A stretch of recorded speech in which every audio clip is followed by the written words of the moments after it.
अरसलान शादी के चंद माह बाद अकेला कनाडा चला गया।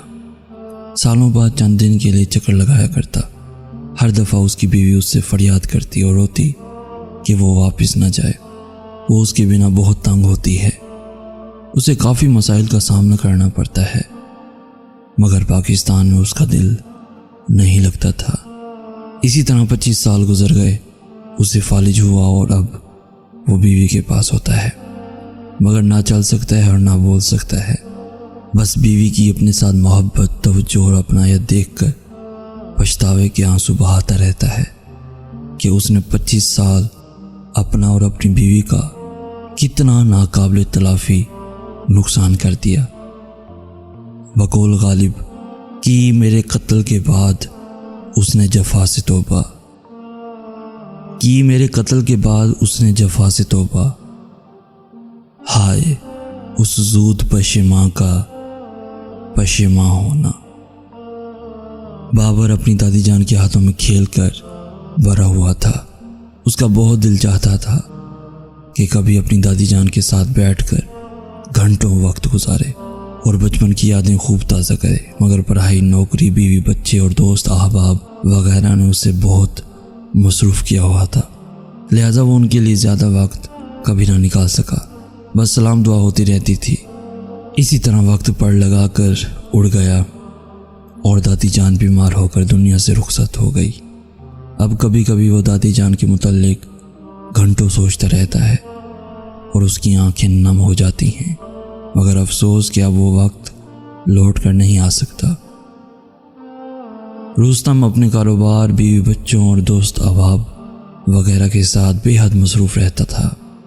उसके वालिदैन उसकी तवज्जो, मोहब्बत और वक्त को तरसते हुए बारी बारी दुनिया से रुखसत हो गए। अब रुस्तम पहले से भी ज़्यादा मसरूफ़ रहता है, मगर जब उसे अपने वालिदैन याद आते हैं तो वो उनके लिए घंटों घंटों रोता है। वो सोचता है कि अगर उसे पहले एहसास हो जाता और वो ये घंटे वालिदैन को उनकी ज़िंदगी में दे देता तो शायद आज उसे इतना पछतावा ना होता। शहबाज अपने बड़े भाई की रोक टोक और वाइज़ व नसीहत से बहुत तंग था, मगर बड़े भाई के हादसे में फोत हो जाने के बाद उसे एहसास हुआ कि उसका बड़ा भाई तो उसका बहुत बड़ा खैर ख्वाह था। वो जब भी भाई की कब्र पर दुआ करने जाता तो फूट फूट कर रोता, मगर अफसोस वो चला गया। सफीना की शौहर के माली हालात कतरे ख़राब थे। उस पर उनके दरमियान अक्सर चख चख होती रहती थी। आखिर तंग आकर सफीना ने तलाक ले ली। उसे उसके वालिदैन और भाइयों तक ने दिल से कबूल ना किया। दूसरी शादी भी ना हो सकी। इस बात को 20 साल गुजर गए। आज सफीना तकरीबन नीम पागल हो चुकी है। उसे पूरी तरह एहसास हो चुका है कि उसने बहुत गलत फैसला किया है और अपनी पूरी ज़िंदगी तबाह कर ली है, मगर अब पछताए क्या होत जब चिड़िया चुग गई खेत।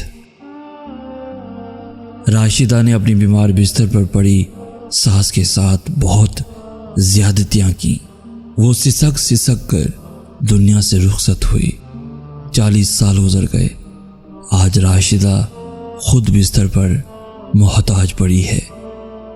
वो सब जुल्म सितम उसके साथ हो रहा है जो उसने अपनी सास के साथ किया था। उसे बार बार अपनी सास और उसके साथ की गई अपनी ज़्यादतियाँ याद आती हैं और आंसू खुद ही बहने लगते हैं, मगर अब सिवाय पछतावे के और क्या हो सकता है। ये वाक़यात मनगढ़ंत नहीं हैं। ऐसे हज़ारों वाक़यात हमारे माशरे में जा बजा बिखरे पड़े हैं। ऐसे वाक़यात चीख चीख कर हमें ख्वाबे गफलत से बेदार करने की कोशिश कर रहे हैं, ताकि हम अपने से जुड़े रिश्तों का एहसास और ख़याल करें। जैसा कि कल के पछतावे से आज की एहतियात बेहतर है। ये रिश्ते अल्लाह की ख़ास नेमत हैं। अगर इनकी कदर ना की जाए तो ये छिन भी सकते हैं। उनको तवज्जो, खलूस, मोहब्बत और एहसास का पानी ना दिया जाए तो ये मुरझा भी सकते हैं। किसी की कब्र पर बैठकर आंसू बहाने से कहीं बेहतर है कि उसकी जिंदगी में ही उसके चेहरे पर मुस्कुराहटें बिखेरते रहें।